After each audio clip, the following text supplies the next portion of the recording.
Welcome to APL में IPL, Arunachal preference league में Indian premiere league. जी हाँ, ये जो इंडियन प्रीमियर लीग का था, ये 17 जो आईपीएल अब हम देख रहे हैं 2024 में। तो मैं सबसे पहला मैच जो था सीएसके वर्सेस आरसीबी था। तो सीएसके ने पहले मेरे आरसीबी को कहा बैटिंग करो, तो आरसीबी ने गिरते पड़ते 173 रन बनाए। और मैं आपको एक बात बता दूं, मैं 16 सालों से आरसीबी को देख रही हूँ और 16 साल से ये आईपीएल देख रही हूँ। हमारी 16 सालों में कुछ नहीं बदला है, कुछ भी नहीं बदला है। आज भी जो सीएसके का में जो धोनी सर का ऑरा है वो वैसा का वैसा ही है। वो वैसे ही इतने अच्छे लगते हैं। जवानी में उनके इतने लंबे बाल और इतने थिक बाल नहीं होते थे, मगर अब उनके इतने थिक और प्यारे से बाल हो गए, क्या लग रहे थे वो। और कितने जेंटलमैन हैं। अब ऋतुराज गायकवाड़ को उन्होंने जो कैप्टन बना दिया है, तो उन्होंने कहा भाई तुम ही लीड करो। तो ये भी एक इतना ब्यूटीफुल जेस्चर था। मतलब मैं बता नहीं सकती कि धोनी के लिए मेरे दिल में कितना रेस्पेक्ट है। और चिपॉक के मैदान में कभी आरसीबी नहीं जीती, तो उन्होंने वो मेंटेन रखा। और आरसीबी ना वैसे कंसिस्टेंट है टीम। मतलब उनके जो शुरू के बैट्समैन हैं वो खेले तो खेले, नहीं खेले तो नहीं खेले, कोई मतलब कुछ बदला नहीं है। कोहली वहीं के वहीं हैं, वो इतने सालों से अब्यूज़ कर रहे हैं, उतना ओवर रिएक्ट करते हैं, और जब खेलने पर आते हैं तब ढह ढक्कन हो जाते हैं। आज भी वो जो इनिंग खेले सीएसके के सामने, वो बिल्कुल टेस्ट मैच की इनिंग थी। तो मतलब कोहली ने और बेचारे एक और सचिन रविंद्रा जब वो आउट होके जा रहे थे तो उन्होंने ये भी कहा। मतलब मुझे तो समझ में नहीं आता कि कोहली बड़े कब होंगे। और मुझे लगता है आरसीबी अपना यही मेंटेन करेगी। सीएसके जीत गई, भाई बहुत ही अच्छी तरह से जीती। और मुझे इतना मज़ा आया कि जब आरसीबी को हराया ना, तो मुझे बहुत मज़ा आया। चलो फटाफट अब दूसरे मैच की बात करते हैं। दूसरा मैच था डीसी वर्सेस पंजाब। तो डीसी में सबसे पहले तो मुझे ये देखना अच्छा लगा कि इसमें जो पंत हैं वो वापस आ गए। बेचारे इतनी मतलब इतनी डेंजरस जो एक्सीडेंट उनके साथ हुआ था, अब वो ठीक ठाक होकर वापस आ गए और फिर से वो कैप्टेंसी कर रहे हैं। यहाँ पर एक बुरेल है, उन्होंने बेचारों ने बहुत अच्छी इनिंग खेली और 173 रनों तक किसी तरह अपनी टीम को पहुँचाया। दिल्ली का भी यही प्रॉब्लम है कि उनके जो बैट्समैन हैं ऑन पेपर तो बहुत अच्छे हैं, वार्नर हैं, भाई मार्श हैं, हर कोई है, मगर जब वो खेलने पर आते हैं तो खेलते ही नहीं है। बस इस तरह पंजाब जो है ना, भाई पंजाब में तो बड़ा मतलब दिल्ली को हराना कोई बहुत बड़ी बात नहीं है। तो पंजाब ने ये मैच जीत लिया। पंजाब ने अपना पहला मैच जीता और प्रीति जिंटा को देखकर मुझे बहुत ही मज़ा आया। वो मतलब इतनी प्यारी लग रही थी। आज भी उनको देखने में ना बहुत मज़ा आता है जब वो खुश होती हैं। तो इस तरह से जो पंजाब ने हरा दिया अच्छा खासा दिल्ली को। अब हम बात करते हैं भाई इस अभी जो मैं 5 मैचों का रिव्यू करने जा रही हूँ, उसमें सबसे भयानक और सबसे खूबसूरत और सबसे पैसा वसूल जो मैच होता है ना, वो हुआ है केकेआर वर्सेस एसआरएच। हालांकि केकेआर ने पहले बैटिंग शुरू की, उनके कुछ रन नहीं बन रहे थे ज़्यादा, मतलब ऐसा मुझे लग रहा था कि कुछ ज़्यादा स्कोर बनेगा नहीं। मगर फिर जब आंद्रे रसल आए, उनको पता नहीं क्या सूझा भाई, क्या सूझा उन पे, वो कभी कभी उनके अंदर वो रसल मीनिया घुस जाता है ना, वो आ गया ऐसा भाई, ऐसे माता जैसी कुछ आ गई। उन्होंने क्या मारे, इतने रन बनाए, इतने हर किसी बॉलर को पीटा, और कभी राइट लेफ्ट फ्रंट ऊपर नीचे। मैं तो लग रही थी उनके छक्के ऐसे उड़ के कहीं मेरे घर पे आके मेरे माथे पे ना लग जाए। इतने खूबसूरत उन्होंने शॉट खेले हैं कि देख के मज़ा आ गया भाई, इतना मज़ा आ गया। उन्होंने 207 रन बनाए। मुझे लग रहा था कि अब बेचारी एसआरएच वो क्या करेगी, क्या खेलेंगे। और एसआरएच की जो शुरू के जो हमारे प्लेयर हैं वो इतना अच्छा खेल भी नहीं रहे थे। लेकिन फिर बाद में मुझे एक बार दिल में तो था कि अगर एसआरएच को, आंद्रे रसल को कोई उनकी जैसी इनिंग खेल सकता है तो वो क्लासन है। मुझे ऐसा था, मगर क्लासन ने मेरी बात ऐसी सुनी और वो क्या खेले। मतलब उनको देखकर मेरा दिल ऐसे धक से रह गया, ये मारे आओ देखा ना ताओ। और जो भाई 25 करोड़ थे जो हमारे स्टार्क, उनको तो 26 रन मारे। मतलब स्टार्क भी सोच रहे थे कि मैंने इतने पैसे ले तो लिए हैं, अब मैं क्या उतने रन देने में पैसे मतलब बराबर कर रहा हूँ, क्या कर रहा हूँ। और उधर 22 करोड़ वाले जो पैट कमिंस है वो भी आश्चर्य में खड़े खड़े देख रहे थे। उनके ऊपर लास्ट ओवर तक ये मैच गया है।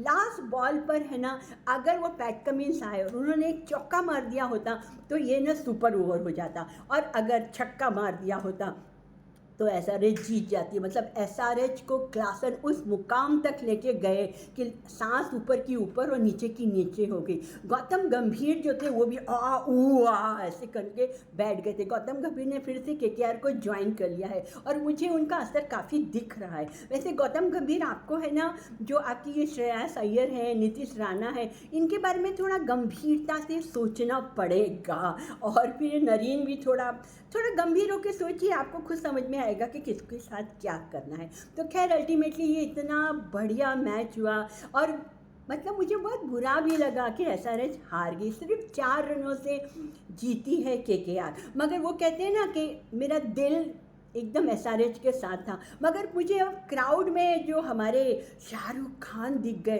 तो मेरा ना पर एक जान में, मतलब वो मेरी जान है, तो फिर जान में जान चली गई। इस तरह जो केकेआर मैच जीती तो मुझे मतलब एसआरएच के लिए बुरा भी लगा, लेकिन केकेआर के लिए भी मैं हमेशा मेरा प्यार बराबर रहेगा।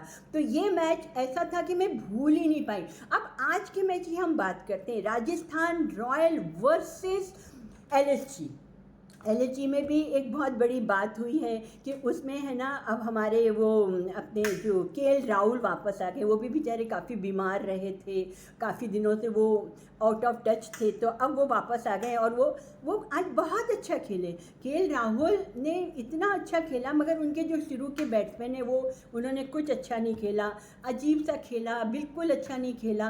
और इसके अलावा जो राजस्थान रॉयल है उनकी तो पहले बैटिंग थी, तो उनके जो संजू सैमसन है भाई वो तो हमेशा ही अच्छा खेलते हैं। उनको तो साल में हम एक बार देखते हैं और जब वो उनको देखते हैं तो हमेशा अच्छा ही पाते हैं। हालांकि उनके बटलर फ्लॉप हुए आज भी, और हमारे जो जायसवाल थे उन्होंने भी थोड़े बहुत रन बनाए, मगर संजू सैमसन को देख के तो मज़ा ही आ जाता है। और उन्होंने जो इतनी अच्छी मतलब बारी खेली है कि राजस्थान जो रॉयल थी वो 193 रन बना लिए उन्होंने। अब मुझे ही लग रहा था कि ये एलएसजी कैसे मुकाबला करेगी। मतलब एक तो गौतम गंभीर ने जब एलएसजी को जब छोड़कर गए तो थोड़ी मतलब है ना लावारिस से लग रही है, मतलब कुछ वो जम नहीं रहा उनका। और उनके भाई मैं आपको कहना चाहती हूँ जो एलएसजी में जो ये डिकॉक हैं, स्टॉइनिस हैं, अरे भाई अंकल जो स्टॉइनिस हैं और डिकॉक भाई, आप रिटायर्ड हो जाओ ना। और डिकॉक सर आपने तो कब से रिटायर्ड होने का फैसला किया हुआ है, अनाउंसमेंट किया हुआ है, आप पीछा छोड़ो एलएसजी का। आप ना कभी कोई लीग अच्छा खेल रहे हो, यहाँ पर आके आप पहले ओवर में आउट होके चले जाते हो। और स्टॉइनिस भी जब आपको ज़रूरत थी अच्छा खेलने की, आप बिल्कुल अच्छा नहीं खेलते हो। और मुझे तो ये लग रहा है कि जो ये पूरन है ये तो आज तो खैर बहुत अच्छा खेले, केएल राहुल भी बहुत अच्छा खेले, और 193 रन बनाने के लिए बाकी लोगों को भी तो अच्छा खेलना पड़ेगा। तो इस तरह से जो एलएसजी है अपना ये मैच हार गई और मुझे बड़ा बुरा लगा केएल राहुल के लिए। मगर आप लोग अपने आप को एनालाइज कीजिए, क्योंकि अगर आप इसी तरह से पुअर परफॉर्मेंस देखें तो आप हारेंगे ही ना। तो चलिए अब हम आज बात करते हैं एमआई वर्सेस जीटी। भाई जीटी से मुझे लग रहा था ओ इसमें पंड्या तो जीटी को एकदम मतलब ऐसे धकेल के उनको एक तरफ परे कर दिया और आके मुंबई इंडियन में आ गए। और मुंबई इंडियन में आ गए वो भी कैसे आए, उन्होंने रोहित शर्मा को कैप्टनसी से हटवा दिया। रोहित शर्मा कैप्टन नहीं थे आज वो पंड्या सर कैप्टन थे। भाई बड़ा अजीब लगता है, क्योंकि रोहित शर्मा हमारी आने वाली जो T20 वर्ल्ड सीरीज़ होने वाली उसमें कैप्टन है, और ये आईपीएल में वो अंडर पांड्या खेल रहे हैं। वो पांड्या जो जीटी के साथ हुआ करते थे, उनके कैप्टन हुआ करते थे और जीटी को बहुत अच्छे मुकाम पर भी लेके गए थे। पता नहीं क्या हुआ, ये तो अंबानी सर जाने और हार्दिक पांड्या जाने। खैर अल्टीमेटली जो जीटी को दी गई मतलब कि पहले बैटिंग दी गई और जीटी 168 रन ही बना पाई। मुझे लग रहा था हाय ये जीटी भी ना पंड्या इनको छोड़ के चला गया तो क्या अभी हरेस हो गई है, मतलब कि दुखी हो गई है कुछ, मतलब उनका भी समझ में नहीं आया। इसके बाद मुंबई इंडियन की बैटिंग की बारी आई। भाई क्या मारे उनके ब्रेविस जो हैं, उन्होंने क्या खेला, रोहित शर्मा ने क्या खेला। मुझे लग रहा था कि चलो मैं अपना ये रिकॉर्ड कर लेती हूँ रिव्यू, अब तो ये हार ही गए, चैनल चेंज करो, जीटी तो बुरी तरह हारेगी ना। पर मुझे लगा कि नहीं आखिर तक देखना चाहिए, क्योंकि कुछ पता नहीं क्रिकेट में कब क्या हो जाए। तो आखिर तक मैं बैठी रही। उसके बाद जब रोहित शर्मा और ब्रेविस आउट हुए ना, उसके बाद तो रन रेट इनका बढ़ने लगा। अचानक से जैसे पारा ऊपर चढ़ता है ना, ऐसे रन रेट चढ़ने लगा। मैंने कहा भाई ये क्या हो गया इसके। उसके बाद तो धाड़ धाड़ टिम डेविड आउट हो गए। हाँ, मज़ा आ गया। ये क्या हो रहा है भाई, क्या हो रहा था मुझे समझ नहीं आया। उसके बाद पंड्या सर आए। पंड्या ने कहा अरे हटाओ, मैं मार के मैं ही जिताता हूँ। और बीच उनको कायदे से जिताना भी था, क्योंकि वे कैप्टन है और अभी आप जीटी को लात मार कर आए हैं। मगर उन्होंने एक चौका और छक्का भी मारा। मैंने कहा वाह भाई वाह, चक दे फट्टे, अब तो हो गया, पंड्या ने जिता दिया। मगर नहीं, ऐसा हुआ बिल्कुल नहीं। और आखिरी बॉल तक ये मैच गया और मुंबई इंडियन हार भी गई। किसने से? 6 रनों से। ओह, हाँ हाँ, मतलब मैं सोच भी नहीं सकती कि क्या हो रहा है, क्या आईपीएल शुरू हुआ है। मतलब रातों की नींदें उड़ गई हैं। मतलब मुझे तो ऐसे मैचेस देखने के बाद नींद ही नहीं आती है। और एक सबसे इंटरेस्टिंग जो एक बात है कि जो अभी तक जो टीमें जीती हैं सब अपने होम ग्राउंड पे जीती हैं। आप सीएसके को देख लीजिए और अपने जीटी को देख लीजिए, उसके अलावा केकेआर को देख लीजिए। एवरी टीम इस अपने होम ग्राउंड पे जीत रही। पंजाब को देख लीजिए। तो भाई ये देखने में बड़ा अच्छा लग रहा है। अब मैं आप मुझे बताइएगा आपको मेरे रिव्यू कैसे लगते हैं। और यूट्यूब पे जाकर मेरा यूट्यूब चैनल को सब्सक्राइब कर दें और उसको जो बेल आइकन है उसको भी प्रेस कर दें। आपको तुरंत इन्फॉर्मेशन मिला करेगी। अब मैं आपसे थर्सडे को मिलूँगी फिर 4 मैचेस के रिव्यू को लेकर, क्योंकि एक साथ मैं रिव्यू बहुत सारे तो नहीं कर सकती। और जो मेरा पार्टनर है आलेख संगल, वो फैन कोर्ट पर एक उनका प्रोग्राम शुरू हो गया, उसमें थोड़ा बिजी हैं, वो हमको ज्वाइन करेंगे। अभी इनिशियल मैचेस तो आपको मैं ही रिव्यू करूँगी, बाद में हमको आलेख संगल भी ज्वाइन करेंगे। सो गाइस, अब मैचेस देखिए और देखिए अपने दिल की धड़कन को संभाल के देखिए। अपना ध्यान रखिए, प्यार से रहें। आप मुझे अपने कमेंट सेक्शन में बताएं कि आपको मेरे एपीएल में आईपीएल के रिव्यू कैसे लगते हैं। अपना ध्यान रखें, प्यार से रहें। तब तक के लिए बाय बाय।